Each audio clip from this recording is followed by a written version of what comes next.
Ayos lang ba kayo? Nag-almusal na ba kayo? Wala. Hindi pa. Dahil kung hindi pa paniguradong sa aming diskusyon ay mabubusog kayo sa kaalaman. Ngunit bago ang lahat ay hayaan niyo muna kami ipakilala ang aming mga sarili. Ako nga pala si Binibining Dian at Ako si Binibining Haizing. Ako nga pala si Ginoong Jehan. Ako nga pala si Binibining Cindy.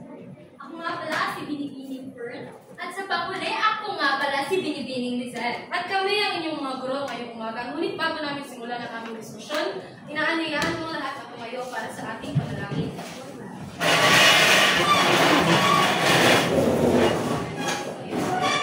Iyon po natin ang mga ulang, ipigit ang ating mga mata sa ngalan ng Ama, ng Anak, at ng Espiritu. Amen. Maraming salamat sa araw na ito at salamat sa buhay na binigay mo sa bawat isa sa amin. At pinasasalamatan ka namin sa proteksyon na ipinagkaloob mo sa aming pagpunta nito. At ngayon, hinihiling namin sa iyo ng may lubos pagpapakumbaba na bigyan mo kami ng kaalaman at tulungan mo kami na maintindihan ng lahat ng pinag-usapan namin ngayon. Salamat sa lahat, Ama. Binabalik namin sa iyo lahat ng papulit. Salamat sa pangalan ni Yesu Cristo. Amen. Sa ngalan ng Ama, ng Anak, at ng Banal na Espiritu. Amen. At ngayon, bago namin simulan ang aming diskusyon, maaari ko bang malaman mula sa sekretary ng klase kung meron mga lumiman ngayong araw, maaari sa may masasabi.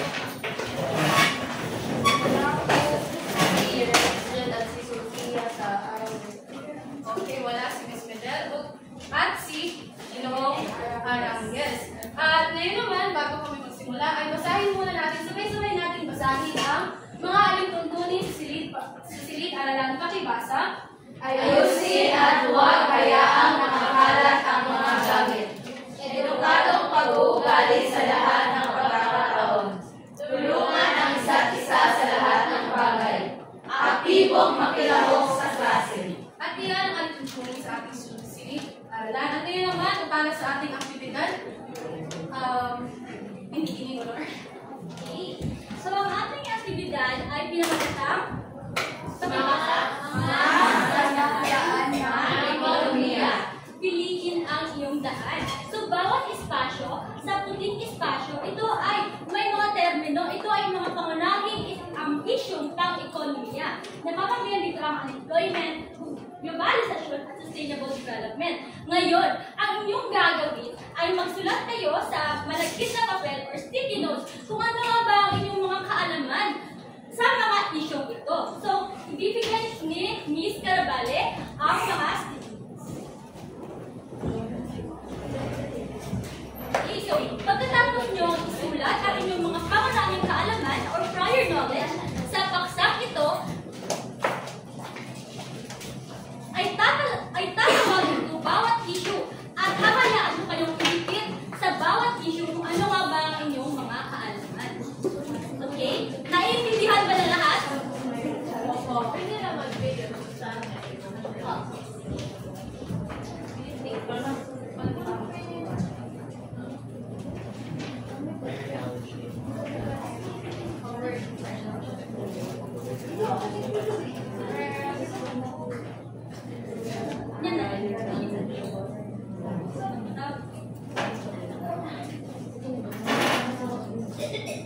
Okay, so tapos na ba makapagsulat ang lahat?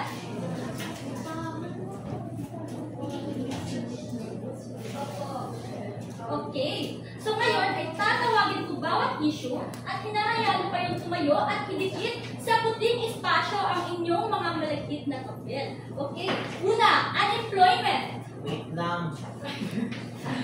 Please po.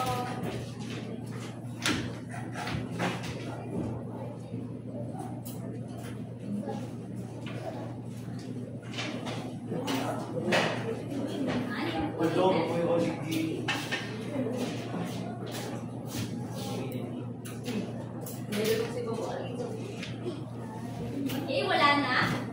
Pangalawa, ang globalisasyon.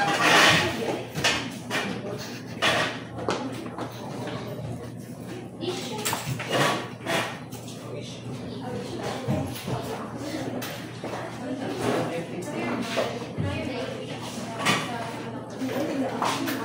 Ang pangatlo, sustainable development.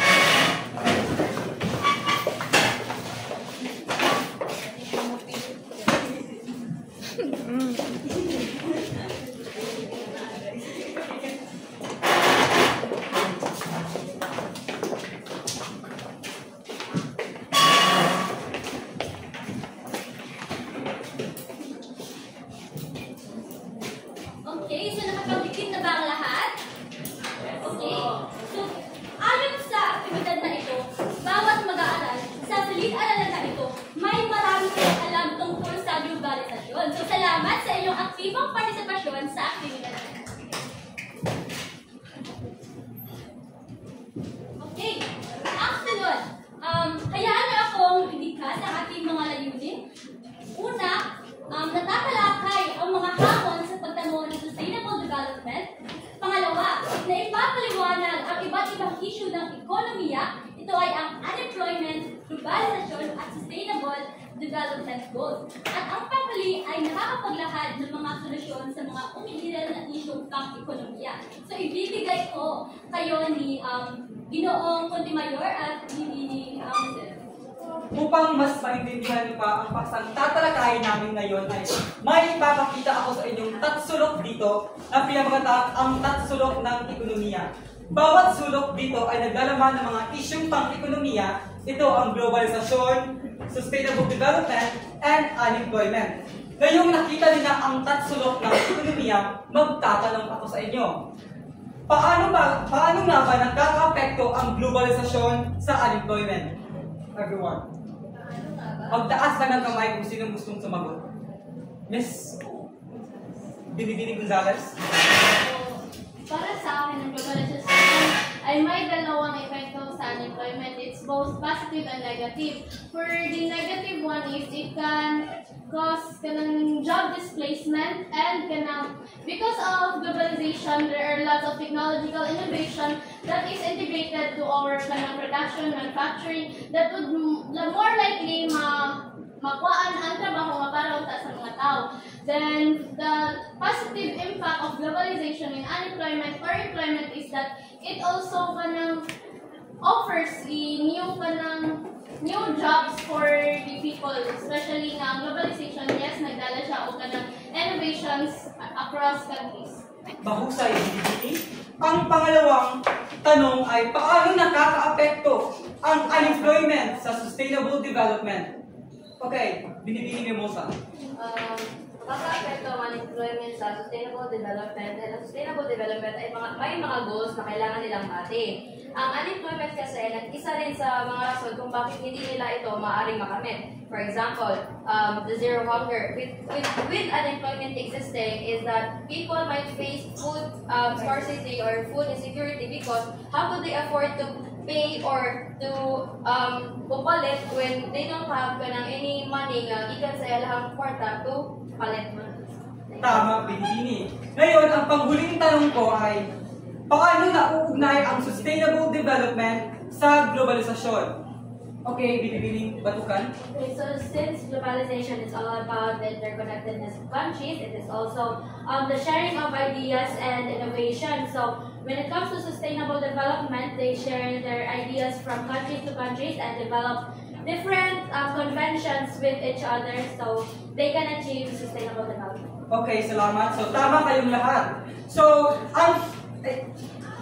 itong tatlong isyong pang-ekonomiya ito ay tatalakayin namin ngayong araw na ito sa inyo. Simula sa unemployment. Okay. Bago tayo tumungo sa ating magmamang diskusyon, magkakaroon muna tayo ng isang kwento. Alam naman natin lahat na meron tayong isang kaklase dito na Aita, Binibining Jasmine. At dahil dyan, para mas maintindihan niya ang ating diskusyon, magkakaroon tayo ng kwento. At ito ay pinamagatang Si Apo at ang masaganang gubat. Si Apo ay isang batang lalaking Aita. Naninirahan siya sa isang nayon na napapiligiran ng lutiang gubat. Siya ay mahusay sa pangangaso at paghahanap ng pagkain na gaya ng kanyang mga ninuno. Pakibasa?